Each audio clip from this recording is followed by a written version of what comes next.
জয় মা তারা, জয় গুরু বামদেব। একজন সাবস্ক্রাইবার কমেন্ট করেছে যে মির্গি রোগের তাবিজ দেওয়ার জন্য, তাই মির্গি রোগের এই শক্তিশালী তাবিজটি দিচ্ছি। যে ব্যক্তির মির্গি রোগ হয়েছে এটি তার পক্ষে খুব উপকারক নকশা বা তাবিজ। এটির বিধি বানানোর: যে কোনো দিন সাদা কাগজের ওপরে কালো কালির পেন দিয়ে যন্ত্রটি অঙ্কন করবেন, দোয়াটি লিখবেন।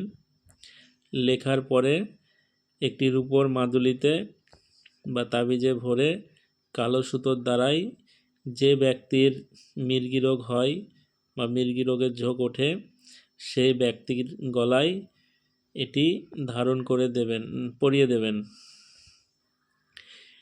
এই নকশা যতক্ষণ রোগীর গলায় থাকবে তার মির্গির ঝোঁক আসবে না, সে সুস্থ থাকবে।